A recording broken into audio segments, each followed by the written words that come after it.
Boa noite. A destruição dos 115 cilindros com gases tóxicos no Porto de Santos ainda não tem data para ocorrer, mas os preparativos já começaram. A repórter Jéssica Santos tem mais informações sobre o assunto. Embarcações vão ser usadas para transportar os cilindros até o mar, onde vai acontecer a queima dos gases, mas ainda não tem uma data para isso. E para falar mais sobre esse assunto, eu converso agora com a promotora do GAEMA, Almáquia Acerbi. Promotora, por que ainda não tem essa data definida? Não tem uma data definida porque as embarcações são vistoriadas pela Capitania dos Portos.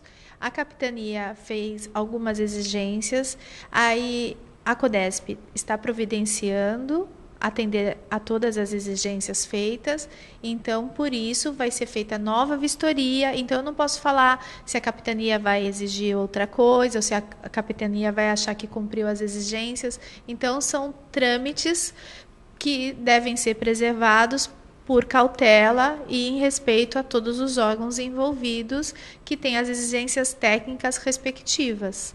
E por que a melhor escolha foi em alto mar? Sim, foi analisado várias alternativas e o que prevaleceu é estudo técnico. O que tem que ficar claro é que essa escolha não foi o Ministério Público, não foi a CODESP, foi a empresa contratada que fez os estudos que colocou que alto mar realmente é uma alternativa mais benéfica no sentido de segurança da população. E a questão ambiental também, questões de ventos, de dispersão, mas tem que ficar claro também que não serão jogados nada em alto mar. Todo o procedimento ele é feito de maneira a minimizar qualquer dano ambiental. Muito obrigada pelas informações. Jéssica Santos para a Santa Cecília TV. Ao todo, a CODESP armazena 115 cilindros que contêm 6 tipos de materiais tóxicos. Eles estão guardados há mais de 20 anos no porto. A existência dos cilindros foi revelada depois que a autoridade portuária pediu à Prefeitura de Guarujá para queimar os gases na cidade. Vamos falar agora de criação de empregos. 2 cidades da Baixada Santista começaram a apresentar sinais de recuperação econômica. Segundo o Cadastro Geral de Empregados e Desempregados, o CAGED, Santos e Peruíbe fecharam o mês de julho com resultado positivo na abertura de vagas com carteira assinada. Em Santos foram 3.524 contratações e 3.495 demissões. Em Peruíbe foram 176 admissões e 165 desligamentos de funcionários. As outras cidades da região fecharam o mês, resultados negativos. A matéria completa você encontra no Santa Portal. O diretor da Polícia Civil na região, Gaetano Vergini, participou hoje pela manhã do programa Bom Dia Baixada.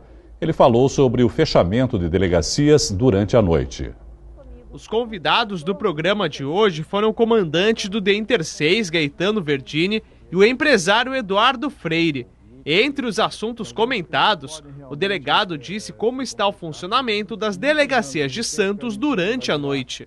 O 4º distrito já está fechado há muitos anos, o 5º distrito também.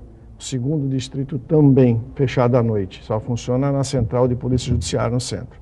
O 3º DP foi o único distrito nesses últimos 3 anos que nós deixamos de atender à noite, porque durante o dia funciona. Por quê? Porque haviam 2 policiais ali que faziam em média de 1 a 2 BOs pela madrugada toda. Melhor fazer um reaproveitamento dos recursos humanos. Você deixa 2 policiais dentro da delegacia que não fazem segurança para ninguém, porque existe um conceito errado de algumas pessoas, de que uma delegacia aberta com 2 policiais fazem segurança, eles não fazem segurança. Segundo o comandante do DEINTER 6, a situação também é parecida em Mongaguá e Peruíbe. Eram 2 distritos que vão passar a ser atendidos, com a cidade pequena, num outro endereço. Por quê? Para otimizar os recursos. E Mongaguá a mesma coisa. Então, mais 2 delegacias que estão sendo atendidas. Então, ali é próximo. É readequação e melhor aproveitamento dos recursos humanos. Exatamente. Em Guarujá, a Câmara Municipal de Vereadores aprovou por unanimidade o cancelamento de uma lei que impedia o transporte de passageiros por motoristas de aplicativos. Agora, a Prefeitura tem 180 dias para regulamentar o serviço na cidade. No ano que vem, os brasileiros voltam às urnas para eleger presidente da República, governadores, deputados federais e estaduais, além de senadores. As agremiações políticas da região já estão de olho na disputa. O Partido Social Democrático, PSD, se reuniu nesta terça-feira para traçar estratégias e prestar homenagens.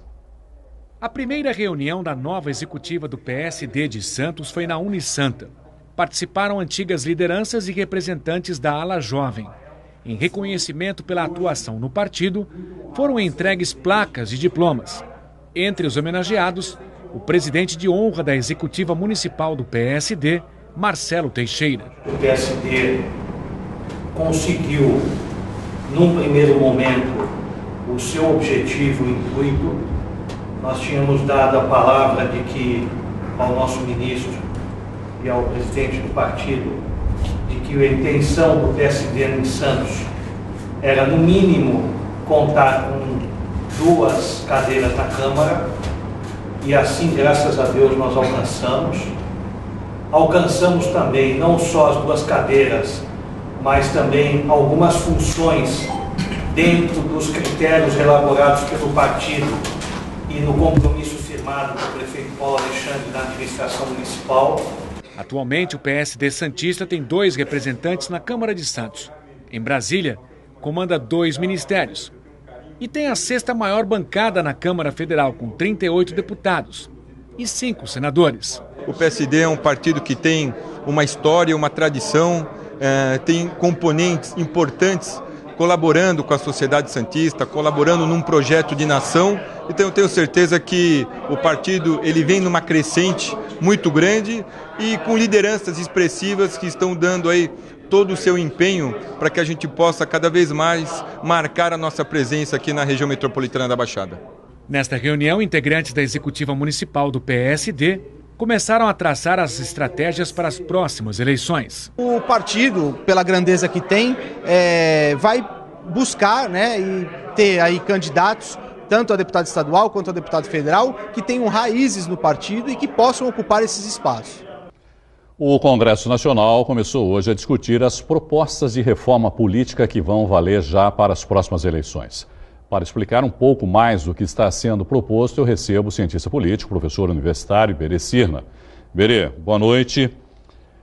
Tem se falado aí nas últimas semanas muito sobre essa reforma política, é o que está, guardando aí as atenções de todo mundo. Parlamentarismo, voto distrital, financiamento público de campanha. Que reforma é essa que vai ser votada?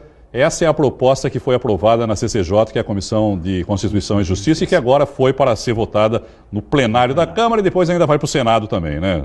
Mas qual é a proposta que está chegando lá, Iberê? Lamentavelmente ninguém sabe. Veja que coisa absurda. Que sensacional.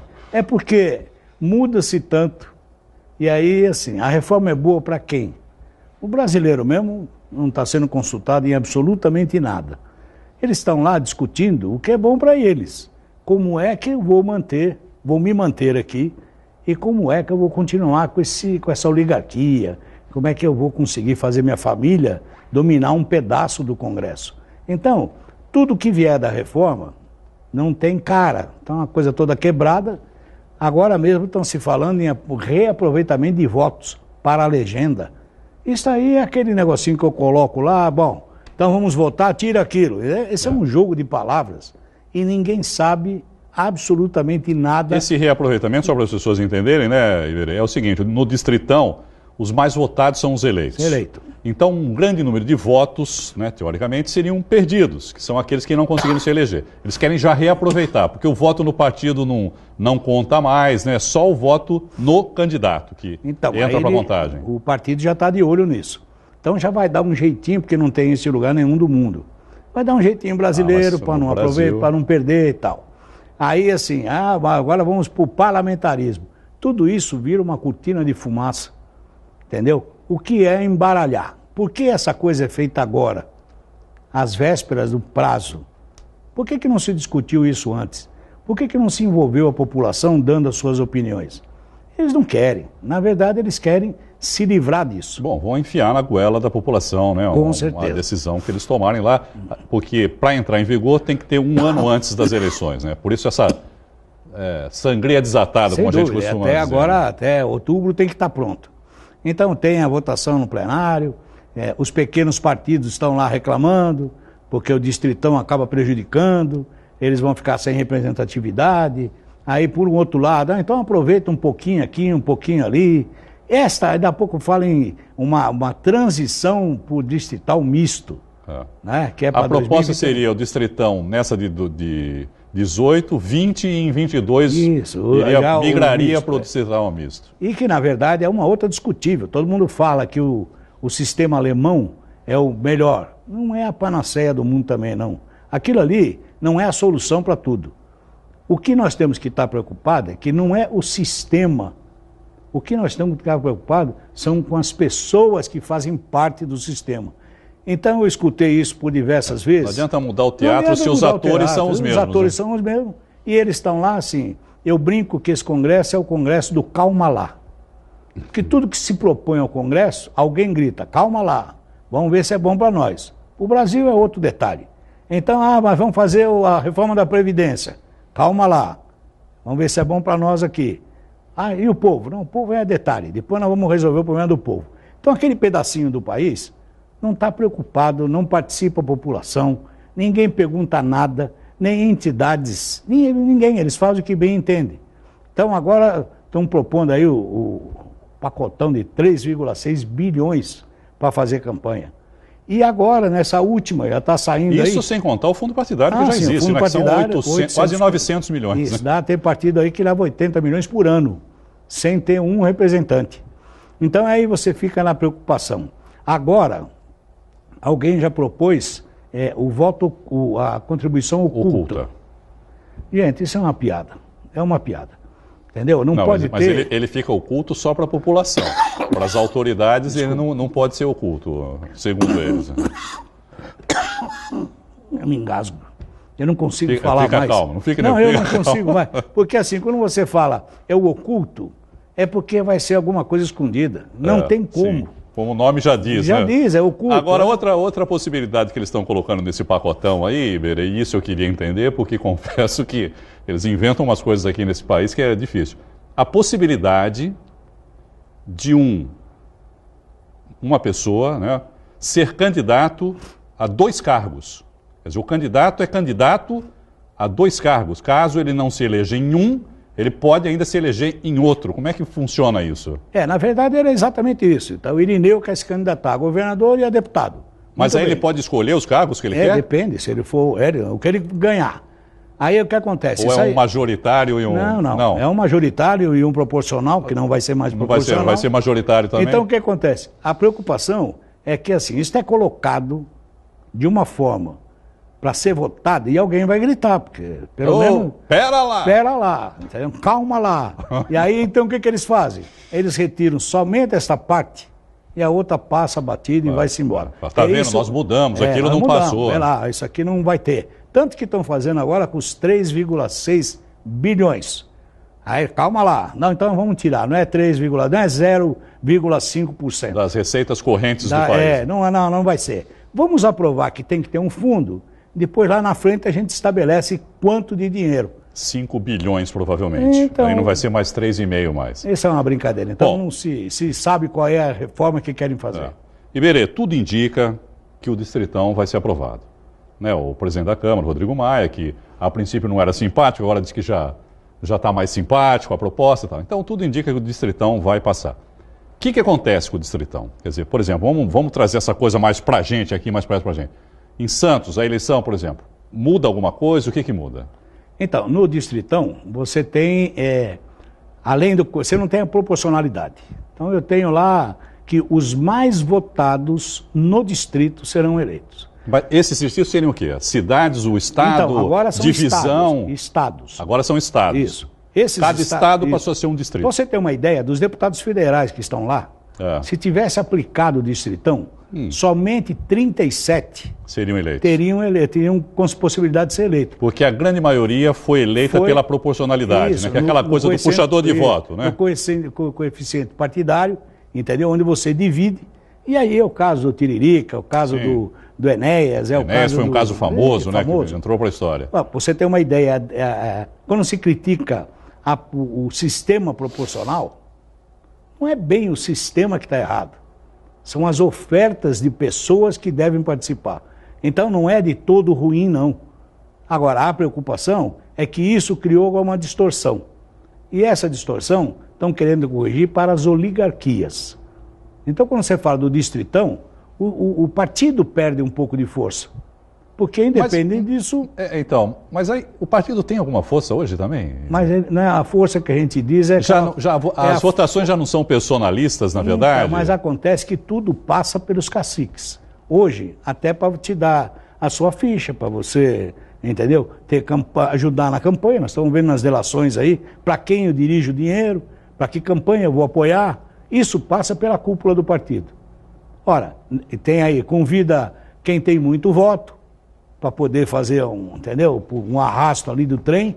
Ora, de qualquer jeito, quando o indivíduo se joga no distritão sozinho, ele não depende muito do partido. O partido perde um pouco de poder. Sim, perde o controle da situação. Por isso que eles estão querendo aproveitar aquela sobra de voto para ver que o partido está vivo. Porque o partido voltaria a ter peso novamente. Berê, obrigado mais uma vez e boa noite para você. Boa noite. O Dia dos Pais foi comemorado no último fim de semana. Para lembrar a data, a reitora da Universidade de Santa Cecília deu uma palestra ontem na loja maçônica Irã Abif, em Santos. O evento reuniu membros da maçonaria e os parentes da reitora da Unisanta. Durante a palestra, ela falou sobre a importância do pai, Milton Teixeira, e da família. Nós aprendemos num livro de histórias a continuarmos juntos. Ele tinha uma dedicatória que o meu pai me deixou. Ame a sua família. Ame todos os homens. O encontro ocorreu na loja maçônica Irã Abif, em Santos. Todo ano, Dia das Mães, datas comemorativas, Dia dos Pais, nós trazemos alguma pessoa para falar. E hoje, para nós, é de grande alegria a Silvia estar aqui. A atriz, diretora e produtora Aldine Miller apresenta no próximo sábado em Santos a comédia Virgem aos 40.com. Ela visitou os estúdios da Santa Cecília TV e conversou com o nosso editor Gustavo Klein. Boa noite, Irineu. Boa noite, amigos do Caderno Regional. Estou aqui com a atriz Aldine Miller, que apresenta nesse fim de semana o espetáculo Virgem aos 40.com. Boa noite, Aldine, tudo bem? Oi, querido, tudo bem? Adorei essa voz, viu? Virgem aos 40.com, foi muito bem colocado. Queria que você falasse um pouco pra gente do espetáculo, é uma comédia, né? A Virgem é o espetáculo que eu faço, é do Aziz Bajur, com direção da Miriam Lins, e nós estamos em cartaz, viajando com esse espetáculo, cartaz São Paulo e Brasil, 7 anos. Então o espetáculo já se transformou, a gente já, a história de comeu e remoeu ele, então ele agora está super depurado. Então, eu e o mesmo ator, 7 anos, então a gente tem uma pegada, porque, né? Quem é o ator que está fazendo? É o Rafael Fernandes, é um ótimo comediante, cantor, sabe? Então, funciona super bem. E é uma produção minha, então eu estou um tempo assim, volta e meia, eu falo, acho que vou parar um pouco, mas daí tem uns convites bacanas, e dá uma coçadinha na mão, assim, é dinheiro, eu falo, vamos, né? E como é que é? Qual é a história do espetáculo? A história da Virgem é uma professora aposentada. E ela, à véspera de completar 40 anos, ela resolve se dar um presente de aniversário. Ela é virgem. E aí ela pede no site um garoto de programa. Porque ela fala, puxa, agora já estou me aposentando, já guardei meu dinheirinho, que eu ganho mal como professora, mas estou guardando esse troco. E aí ela quer se dar um presente, só que dá tudo errado. Quando ela fala que tem aquela idade, é virgem muitos, 40 e muitos, não é virgem muitos, 40 e muitos. Quando ela fala que tem aquela idade, eles caem de costas e falam, isso aí não tem jeito mais, né? Comédia, né? E no final, tem um final surpreendente, que eu não posso falar porque aí eu entregaria. 7 anos, essa moça já não é mais virgem há 7 anos ou continua virgem? Eu não posso te contar, ela né? Ela continua porque, entendeu? Gustavo, eles não aguentam isso, entendeu? Esses caras, um desmaia, o outro passa mal, o outro fala, não, isso não é pra mim, vão embora. E ela continua naquela balada, e ela vai bebendo, vai ficando nervosa, puxa vida, meu dinheiro não vale nada, ninguém, entendeu? Ela começa a se sentir, né, pequenininha. E na medida que vai acontecendo o espetáculo, vai se descobrir que tudo aquilo não era nada daquilo. Só assistindo para ver. Virgem aos 40.com, no Teatro Guarani, dia 19 às 21. Você se sente bem fazendo comédia, né? É uma constante tua, escolinha, Estados Unidos de Chico... Menino, você sabe que eu não me preparei para fazer comédia, eu sou uma atriz dramática, eu tenho grandes críticas, como Aldine, dramática e tal. E eu gosto de fazer drama, é a minha praia. Fazer drama é mais fácil e comédia é muito difícil, mas depois que você passa 5 anos fazendo a escolinha com os mestres dos mestres, todos, você aprende alguma coisa, né? E aí eu fui ficando na comédia. E hoje estou aí na comédia. E hoje eu gosto mais de fazer comédia. Drama é só fazer um catarse, assim, para não ter que ir na terapia, sabe? É isso aí, então. Quem quiser conferir, Aldine Miller, no próximo dia 19, sábado agora, lá no Teatro Guarani, no centro de Santos. Ingressos à venda no compraingresso.com. E tem o infantil também do Polaco. E tem o infantil às 3 horas da tarde. É a família Pig versus Vilões da Natureza. Família Pig versus Vilões da Natureza. Aldine, muito obrigado. Prazer, querido, estar com você. Muito obrigada a todos. Com você, Irineu. Valeu, Gustavo. Vamos falar de natação. A ausência nas disputas do troféu José Finkel, que aconteceu na última semana, valeu a pena para Ana Marcela Cunha. A atleta da Unisanta falou pela primeira vez sobre as 3 medalhas conquistadas no Mundial de Esportes Aquáticos de Budapeste, na Hungria, e também sobre a vitória na 5ª etapa da Copa do Mundo de Maratonas Aquáticas em Quebec, no Canadá. No peito, os prêmios das últimas conquistas. Felicidade e sentimento de dever cumprido. E é para ter orgulho mesmo. Em apenas um mês, Ana Marcela conseguiu 5 medalhas em competições mundiais. Uma de ouro, que garantiu o tricampeonato na prova de 25 quilômetros, e 2 de bronze, nas disputas de 5 e 10 quilômetros no Mundial de Esportes Aquáticos de Budapeste. A competição foi entre os dias 14 e 30 de julho. Foi um resultado bem bom para iniciando um novo ciclo, né? Pensando já em Tóquio 2020. A atleta da Unisanta não teve tempo nem para comemorar as novas conquistas. Nada de descanso. Da Hungria, Ana Marcela seguiu para o Canadá. E na América do Norte, outra grande vitória. A primeira colocação na 5ª etapa da Copa do Mundo de Maratonas Aquáticas em Quebec. A supercampeã passou a ser a maior vencedora de etapas do circuito. Nós não tivemos nenhuma atleta na história de maratonas aquáticas, que não é uma história tão longa, é uma história mais recente nesse esporte mundial, mas nós não tivemos nenhuma nadadora, independente das suas idades, que alcançaram as vitórias e as conquistas e as medalhas da Ana Marcela com apenas 25 anos. A nadadora já pensa nos próximos desafios. São mais 2 anos até o próximo Mundial, que é a seletiva para a Olimpíada. E agora é continuar, no que vem são as etapas de Copa do Mundo. E já pensar no próximo Mundial, né, para já querer um bom resultado de novo. A edição de hoje termina aqui. No nosso canal do YouTube você encontra todas as matérias do jornal. É só acessar youtube.com/santaportal. Eu volto amanhã e espero por você. Tchau.